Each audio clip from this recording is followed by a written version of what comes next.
encontramos en este momento con el vicerrector de la Fundación Universitaria Ceiba. Él es profesional de Economía en Relaciones Internacionales de la Universidad Estatal de Kiev, especialista en Integración Regional de la Universidad de Barcelona. Tiene una maestría en Análisis de Problemas Políticos Económicos de la Universidad Externado de Colombia. Adicional también tiene una maestría en Integración y Cooperación Internacional de la Universidad Nacional del Rosario y realizó un doctorado en Ciencias Pedagógicas de la Universidad Pinar del Río. Vicerrector, bienvenido a esta intervención que vamos a tener respecto a nuestro núcleo que estamos viendo en este momento, Prospectiva 1, básicamente en los objetos de aprendizaje de tendencias, de escenarios futuros y de mercados. Eso con respecto a una proyección que estábamos viendo en temas de matriculados, admitidos, docentes, el promedio salarial de nuestros egresados y graduados, por supuesto. Entonces vamos a empezar con la primera pregunta. Al realizar un acercamiento a la base de datos del SNIES del Ministerio de Educación Nacional, se visualizó que la tendencia de los matriculados totales de pregrado es creciente desde los años 2013, que teníamos en ese momento 5.984 matriculados, y en 2017 8.488 matriculados, con el cual se puede obtener una previsión favorable desde los años 2018 con 9.414.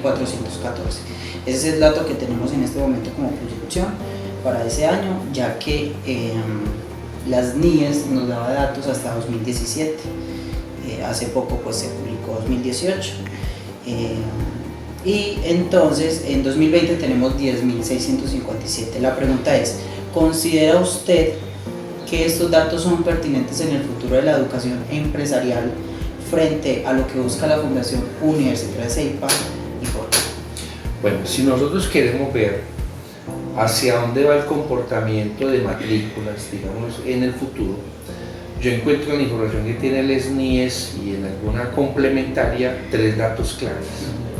O sea, el primer dato es que en términos absolutos la población que puede estudiar, obviando momentos coyunturales, que puede ser un año crítico, un problema específico, como fue por ejemplo la decisión del ICETEX de solo financiar matrículas para estudiantes que se matricularan en universidades o programas acreditados de alta calidad. Eso fue al tomar esa decisión, ciertas instituciones que no tienen los programas acreditados pues quedarían por fuera. Entonces eso puede explicar una caída en un momento determinado, ¿sí? Pero visto a lo largo, la población juvenil en Colombia viene creciendo, va a seguir creciendo, solo que va a crecer cada vez más lentamente. Entonces eso nos daría una idea de que de manera tendencial sí va a seguir dándose crecimiento.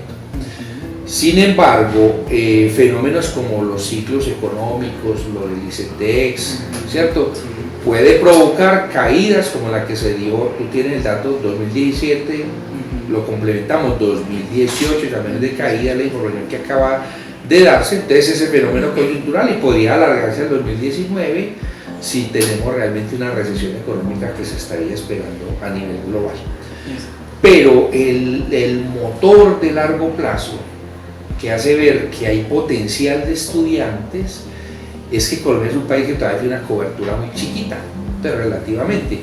Nosotros estamos diciendo que más o menos el 56% de los bachilleres logran acceder a la educación superior, y los países de la OCDE, que Colombia ingresó a la OCDE, pues trabajan con una tasa del 80%. Quiere decir que nosotros todavía tenemos un potencial muy grande, solo que esta gente habría que convertirla en mercado. Me explico, la gente sí quiere estudiar, pero si no tiene con qué pagar la matrícula, o si el Estado no financia la matrícula, o cualquier otro mecanismo, pues ellos no lo logran. Pero quiere decir que el país va a tener que buscar mecanismos para seguir ampliando cobertura.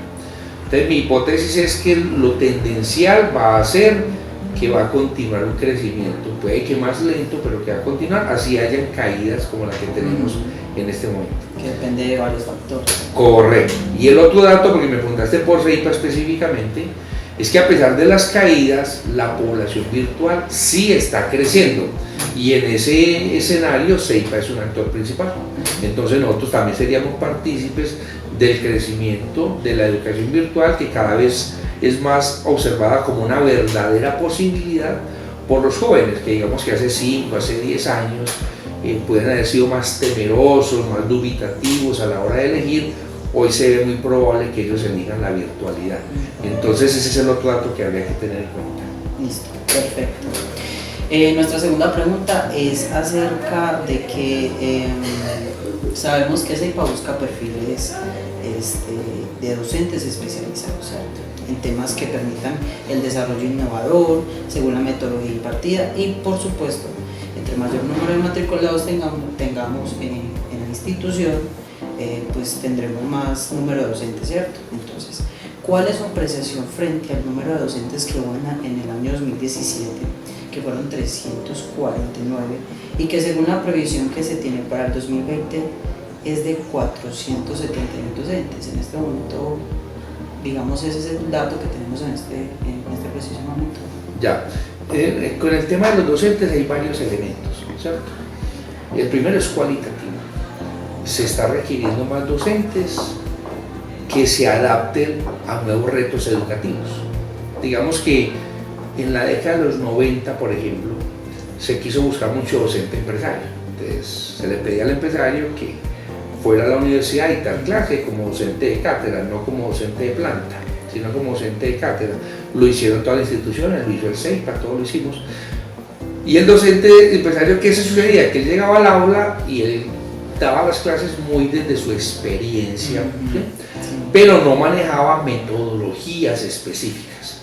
Entonces lo clave era que él transfería un conocimiento a partir de sus vivencias empresariales.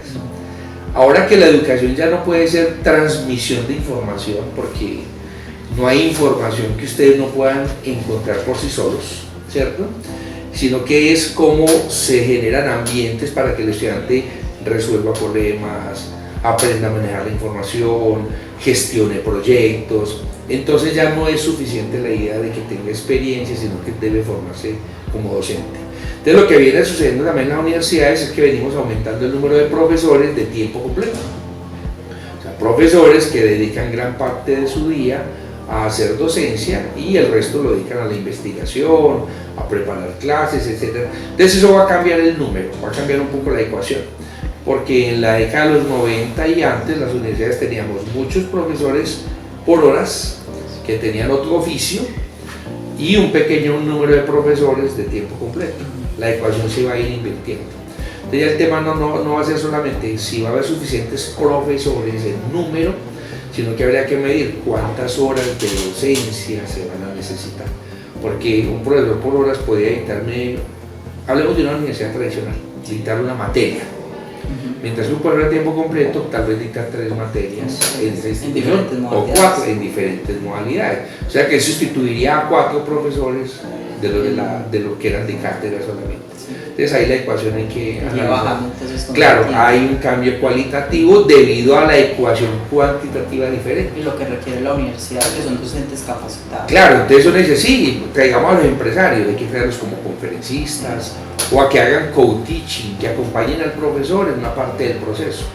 Pero cada vez va a ser más difícil que un profesor que no se forme en docencia, que no maneje metodologías, pueda ser un profesor pleno de un curso en una universidad. Listo. Nos queda claro entonces la segunda pregunta. Vamos con la tercera, que se realizó además una previsión de los admitidos de pregrado para el año 2019 y 2020. Y encontramos que posiblemente habrá una estabilidad en el número total de inscritos de 2.089 aspirantes. ¿Qué incidencias podría tener la institución con este número de aspirantes? A ver, digamos que en la medida que se estabilice el número de aspirantes y las condiciones socioeconómicas no varíen, probablemente el número de matriculados no va a variar. Porque digamos, hay un porcentaje de aspirantes que sí se matriculan y hay un porcentaje que no lo hacen, ¿sí?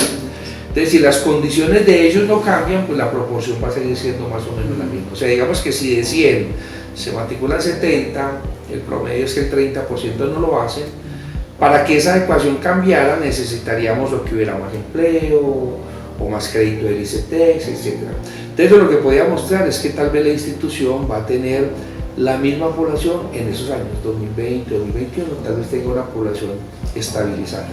Si la institución necesita más estudiantes, porque tiene un plan de desarrollo, etc., va a tener que definir estrategias complementarias para incrementar el número de aspirantes. Listo, perfecto. Nuestra cuarta pregunta dice de la siguiente forma: con la implementación del modelo pedagógico que en este momento está implementándose para Océanos Azules, ¿considera que se puede obtener un incremento en el número de aspirantes para el 2020 y por supuesto en el número de matriculados? Claro, aquí hay un elemento clave, me parece a mí, digamos dos categorías. La primera es necesario ir logrando que la reforma se termine de implantar y que el nivel de satisfacción vaya creciendo, ¿cierto? Que la gente diga, esto sí es diferente y esto sí funciona, porque yo resolviendo el reto realmente he venido aprendiendo de perspectiva, he venido aprendiendo de estadística, he venido aprendiendo de entorno económico, entonces esto sí funciona y sí es más entretenido y tiene un aprendizaje más significativo. Más significativo quiere decir que lo que aprendo no lo olvido, que a veces el problema del modelo tradicional es que se estudia para el examen, gana el examen y al otro día no se acuerda de lo suyo. Entonces si uno logra esa parte, el elemento del referido es clave. Esto se llama el mercado orgánico, y es que mucha gente llega a una institución porque alguien que está en la institución se lo referenció. Y en la educación es muy común que un porcentaje muy alto de los estudiantes lleguen porque tienen un amigo, un primo, la novia estudiando allá. Entonces claro, eso sí podría ser un motor en tanto funcione tal y como lo deseamos. Y lo segundo es que nosotros hagamos una mayor difusión, una mejor difusión de cuál es la propuesta educativa y las diferencias que tiene con respecto a las propuestas tradicionales. Aquí hay un elemento clave, y es que todas las instituciones van a empezar a cambiar. O sea, nosotros estamos haciendo esto dentro del grupo de los primeros, pero todas las instituciones van a empezar a darse cuenta que si no hacen el cambio, primero su educación no va a ser la educación de calidad que se requiere, y segundo, con los números de caída de matrículas del país, que no es el caso del CEIPA, que estamos, digamos, estabilizados, ellos van a tener que ser creativos. Esto va a suceder. Entonces, lo que hay que aprovechar es haber arrancado antes que los demás para poder tener un mayor beneficio. Sí, es verdad. Listo, entonces, claro, la cuarta pregunta, vamos para la quinta, que es, ¿considera usted que la metodología de estudiar por medio de núcleos polémicos, es decir, cada 2 meses, genera resultados positivos en cuanto al número de matriculados? Sí, yo creo que uno de los elementos que ha hecho de CEIPA, porque los núcleos no son nuevos, los núcleos, digamos, no eran tan polémicos, pero los núcleos existen en CEIPA hace 15 años. Los núcleos ofrecen ciertas ventajas comerciales, digámoslo así, porque tú difieres el valor de tu matrícula en 5 pagos al año. En las universidades lo difieres en 2, ¿cierto? Semestre 1, semestre 2, y está claro que la gente para estudiar pues necesita recursos. En Colombia muy poca gente estudia gratis, ¿sí? Entonces el hecho de hacer diferirlo de esa manera lo hace más viable financieramente. Lo segundo es que nosotros buscamos con la estrategia que el estudiante se pueda concentrar en un solo núcleo, no le está respondiendo a 5 profesores, a 5 materias diferentes, los finales, se concentre realmente en ella y tenga mayores probabilidades de éxito, o sea, termine el núcleo, entonces no lo pierda, no haya reproceso, porque también en la universidad a veces sucede que el estudiante sí va, pero va perdiendo materias y se le extiende realmente su proceso. Entonces nosotros creemos que sí son factores motivantes. Ya el otro que sí nos genera a nosotros un público especial es tener una jornada nocturna y tener la virtualidad, porque mucha gente no estudia ya no solo por el factor económico, sino por el factor de movilidad o de cobertura. Nosotros tenemos estudiantes en 120 municipios de Colombia. Hay municipios donde no hay universidad. Ellos estudian gracias a que nosotros llegamos allá. Y en ciudades como Medellín, pues la dificultad de llegar a la universidad todas las noches. Entonces hay estudiantes que dicen, no, yo por razones laborales, de movilidad, madres cabeza de hogar, Entonces decía, no, yo estudio virtual porque es la única posibilidad que tengo realmente de compaginar mi vida familiar, mi vida laboral con mi proyecto de estudiar. Entonces yo creo que la virtualidad también es un elemento que hace atractiva la posibilidad de estudiar en CEIPA. Y que ellos pueden tener el manejo de coger un nocturno, o un diurno o un virtual. Claro, la flexibilidad también está en ese sentido. Hay gente que prefiere presencial, pero a veces no puede. Entonces le decimos, pues pásate a virtual y luego regresa si lo deseas. Esa flexibilidad también hace que el estudiante no abandone, sí permanezca. Sucede que la empresa le dice, no, te va a mandar a Bogotá 15 días. Entonces le decimos, bueno, toma el próximo núcleo, tómalo virtual y cuando termine, pues si quieres volver y te matriculas presencial. También es ventajoso para el estudiante en ese sentido. Con ese sentido, sí. Listo, vamos terminando entonces con nuestras preguntas. Entonces, a partir de sus conocimientos frente al número de graduados totales en los programas de pregrado que se han realizado en la institución y teniendo en cuenta que para el 2017 se tuvo un total de 583 graduados de los diferentes programas de pregrado. En la previsión que realizamos para el 2019 se tendrá un total de 570 graduados de pregrado. En su opinión, ¿considera que es consecuente con lo que se ha visto durante el transcurso de los años? Claro, o sea, este es un tema muy interesante. Digamos que nosotros tuvimos una curva de crecimiento de matrículas. A ver, CEIPA viene, yo no tengo los datos exactos, pero CEIPA viene de 2.000 estudiantes hace 8 años y pasó a 5.000 en un proceso de crecimiento. Pues claro, ese proceso de crecimiento de las matrículas luego también se ha venido traduciendo en un proceso de crecimiento de grados, ¿cierto? Lo que ha volcado la ecuación también a que el número de estudiantes se mantenga o caiga un poco, porque las nuevas matrículas son inferiores a los graduados que vienen de matrículas anteriores que fueron muy altas. En este momento estamos en una ecuación de balance casi entre entradas y salidas.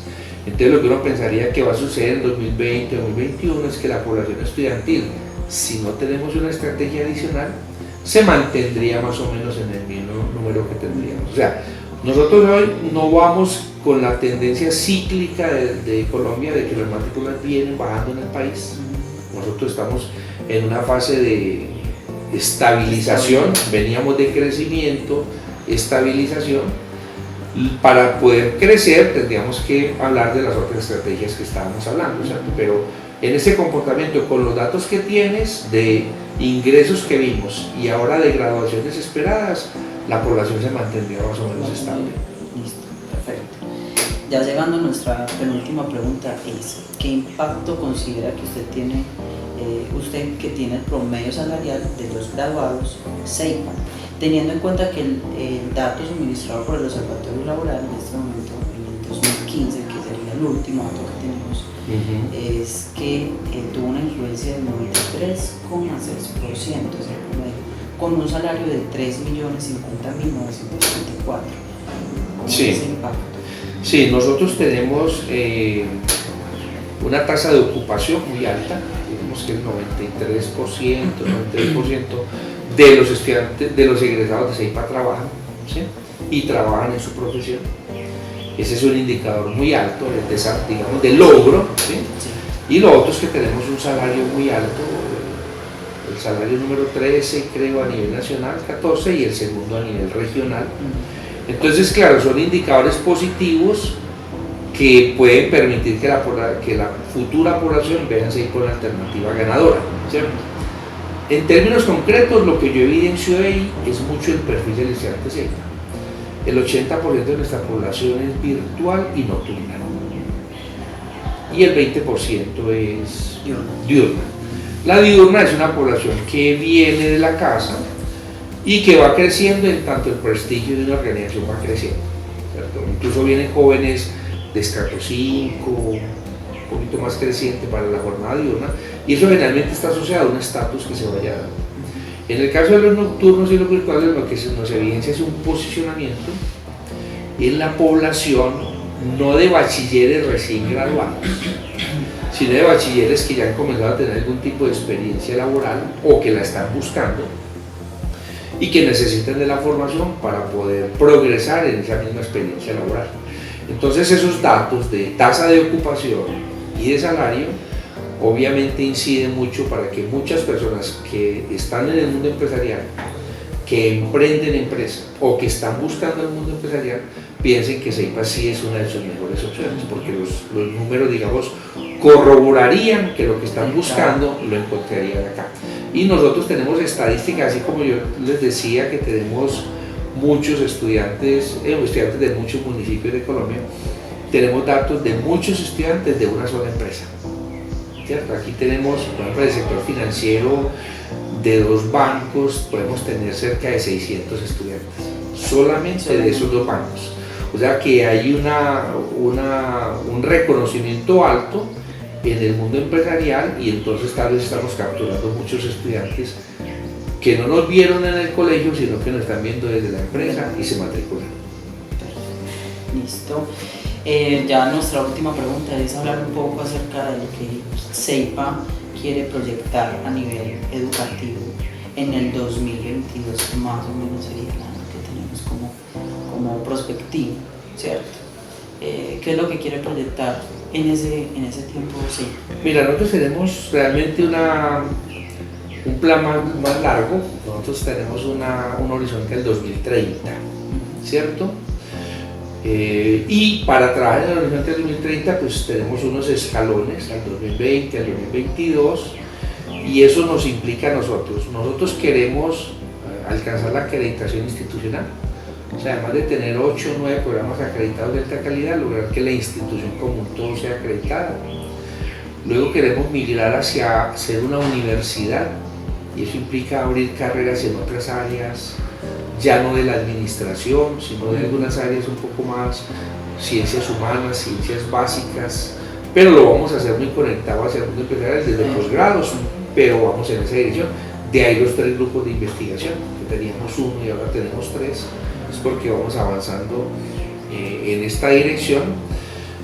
Luego estamos buscando la acreditación internacional. Nosotros buscamos tener un alto reconocimiento como una escuela de negocios de alta calidad, no solo en Colombia, sino fuera del país. Y el otro elemento cuantitativo es que queremos seguirnos expandiendo. Entonces queremos tener una mayor presencia nacional e internacional, y ahí va a pasar mucho la educación virtual, 100% virtual que nosotros ofrecemos, y la educación virtual blended, que es tener estudiantes en modalidad virtual, pero que pueden tener algunos encuentros presenciales en algunas regiones. Ahí la estrategia que estamos haciendo es abrir grupos cerrados de estudiantes en empresas. Entonces son grupos virtuales, pero que tienen 2 o 3 encuentros de clase a la semana como parte de su proceso de formación. O sea, también estamos sobre la base de un crecimiento cuantitativo, ¿cierto? No nos pensamos quedar en los 5.000 estudiantes más o menos que tenemos, sino ir expandiéndolo, entre otras porque los retos de calidad, de acreditarnos, de ser universidad, de acreditarnos internacionalmente, pues eso requiere de más recursos para poder invertir en investigación, en profesores investigadores, en publicaciones, en participación de congresos internacionales, en tecnología. Entonces toda esa inversión implica mayores recursos. Entonces necesitamos, además de tener las metas cualitativas que te nombré, tener una meta cuantitativa de crecimiento poblacional, o sea, superar los 5.000 estudiantes que tenemos actualmente. Estrategias comerciales para tener más estudiantes. Sí, por ejemplo en este momento hay una estrategia en camino que ya tiene logros con 6 grupos empresariales. Pensamos que nos vamos a seguir abriendo lo que llamamos grupos cerrados, ¿cierto? Y la otra es abrirnos más en otras regiones donde tenemos una presencia pequeña y poderla expandir. El eje cafetero es una región muy importante para nosotros, tenemos muchos estudiantes en Urabá. Bogotá es una plaza muy grande, pensamos que podemos tener mayor presencia también, ¿cierto? Porque en la región, digamos que lograr crecimiento presencial es más difícil porque la población, como decíamos ahora, crece muy poco y va a dejar de crecer, y en cambio la oferta pues es creciente. Hay muchas facultades de administración en el Valle de Aburrá, entonces pensar que uno se va a expandir en el Valle de Aburrá, no, tal vez vamos a tener pequeños crecimientos. Los mayores crecimientos los podemos tener por la capacidad que tenemos de participar con oferta educativa en todo el En país, todo el país. incluso fuera del país. Listo, perfecto, listo. Vicerrector, muchas gracias por la intervención. Nos queda claro entonces todos los temas y todos los puntos que hablamos en este momento. Muchas gracias por la entrevista el día de hoy. Bueno, gracias a ustedes, muchos éxitos con su trabajo.